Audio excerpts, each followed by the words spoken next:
chetakwa na ọ bụ n'oge ihe omume anyị oke nke m my right bụ nke na-abịara gị kwa ụbọchị Fraịde niile.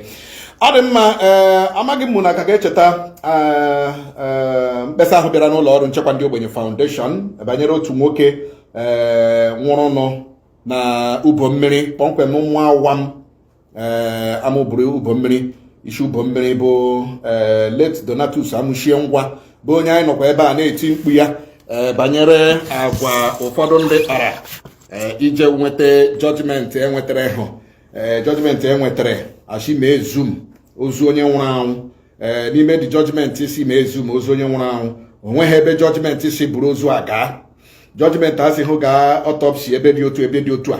Judgment enyeghị ede maybe ede family maọbụ ndị nwanụ si bụọ ozu na ndị a na-ebe ebubo gburu onye nwa na-eliri bịa for autopsy. Enweghị ka esi menshọn hospital a ga-aga autopsy. Judgment ajọs dị open ended si bụọ ozu bụ ozu gakwa na ebe agwara m unu na anyị ga na-efolo that matter. Anyị ga na-efolo that matter. Kamgbe Disemba abọrọ ozu ahụ ruo today, onweghị ebe onye ma ebe adọwara ozu. Onweghị onye ma ebe adọwara ozu Donatus Amuchie Nwa, onye liri n'Ọktoba abụọ ya na 2nd December after 2 months elichara ya. Nwaanyị nke abụọ lara ala jikweshe etinyeghị ya na arrangement otu esi elige die wale ịlala kamgbe 30 something years. The man announce aga pụtawa asị nwaanyị ya, because ị nwere long leg, ịma people, ịma judge, ịma magistrate, ịma judiciary, enye gị verdict, enye gị ọda gị jebe ozu a man that you have not lived for the past 30 years. A boy, because isi na ị nwere long leg. Amami na agote ebe anyị na-eje. Now kamgbe ahụ ọkụ abịazịa dị over n'ahụ ha na-ọchọ otu ha si ebulata dị ozu bịa lie ya. Anyị etikwe etie mkpu ha asụọ, because nke ọbụla ha mere anyị akụfuo ya, nke ọbụla ha mere anyị enyopuo ya, nke ọbụla ha mere anyị etie mkpu ya. Ma nke asị nọ Port Harcourt asịkwa Donatus Amuchie Nwa zụrụ, ma nke asị nọkwa London asị Donatus Amuchie Nwa zụrụ. They are all together in ọbụba bọrọ Donatus Amuchie Nwa onye zụrụ ha. Now ikpe nwa na ewepụrụ court na Donatus hụ nara na ha ala ha convert ya to personal destiny. While akọrọla m unu nga otu Donatus Amuchie Nwa shiri zụọ that 4 plots of land, zụọkwa another 2 plots. Mgbe ọ na-arịa ọrịa ya etige nwaanyị ya na lawyer ya si biko ka ere 2 plots from that land so that ka enwe ike nyere ya aka na kidney problem ọrịa ga. Ụmụnne ya ndeke abadị lawyer ọgụ kụọ ya akụ napụ ya nka mee ya many things. Ihe wa family land, while ihe ala nwunye ha nwoke tọrọ ha zụrụ azụ ha convert ya na ọzọ family land because ọ na the same ubo mmiri nga amami na agote ebe anyị na-eje. No, now Chineke bekwere ebere chọga ego megekwen for 2 years. The man rịara ọrịa ahụ nwụọ dọrọ n'ime mortuary for 5 months. Abịazi akpa otu eshi elicha the man abịa bọọ ya because na second wife lara ala kamgbe 30 years. She na emeghị involve na the burial arrangement of Digoleke, digi gini ya na-enweghị ihe ni talking to for 30 years. Ugbu a eshile from IG office na-agwa ha bịa Abuja. Onweghị nke kwere aga Abuja. Ha na-eyuzu one rich man n'ubo mmiri nga ahụ. One rich man ha na-eyuzie n'ubo mmiri na-asụchicha ihe a na-asụchi na Abuja, na-asụchi ya na-asụchi na Abuja. Okay, nwaanyị Donatus Amuchie Nwa nwụrụ anwụ agala na Zion. Ọ gala chọọchị Zion na Lagos.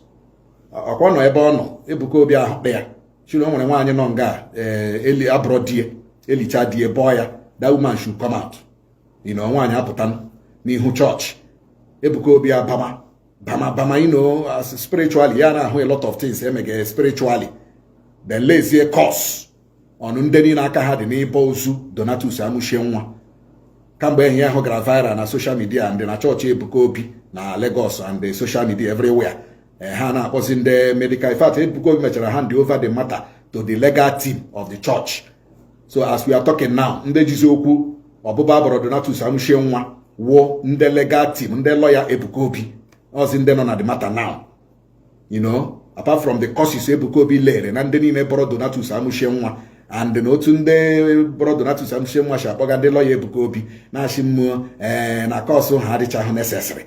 Shi wetuo ihe kọsụ chi wetuo ihe abụmọnụ ka e were nwayọọ mechie ihe mechie this and that and this na kọs arịcha ha necessary ka ekulu down mara otu esi eme ya mana ihe ewe ihe anyị nọ na-ekwu ọbụla dị nke ashị nọ Port Harcourt a na-akpọ Linus ashị onwe ihe Linus na-ejibe ọhụrụ mefe ọnọ nso nkwa because ebu m ya n'isi ebu m dị kesi n'isi ihe njiburu ya n'isi wụ na ihe ha mere arịghị mma ihe ha mere wa arụ ihe ha mere wa abomination ihe ha mere ihe na-agwụ mba ihe ha mere ihe na-agwụ obodo ihe ha mere ihe na-agwụ ezinụlọ gele a man of 80 years ga-abụọ ya ga-abụ ozu a man of 80 years that should rest a man ọrịara 2 years ọrịa nọ one place for 2 years mgbe ọrịa ga kidney 2 years 5 months na kama a ga-eli the man eje zuoro uwe ike na abụọ ya ebugharị ya nnuburu eshi ebe na-eburu ya gabịrịba na-eshiri ebu agịrịba na na-ebugharịba ozu nwoke mmadụ amami na-agọta ebe anyị na-eje na nso okwu ekwu onye ka a na-akpala anyị n'usu nọ Port Harcourt achịkwara Donatus zụrụ ya na-akparị n'ọsọ nkwa ya asụ aka n'ala aka ha sụrụ n'ala ga-egbu ihe nọ mara onye ọwụshị na nso kwashi aka ha sụrụ n'ala ọ ga-egbu ihe because ọ ga-abịa kwuo ihe mere o jiri bụọ onye zụrụ ya somebody that trained you made you rich ya nwụọ ije bọọ ya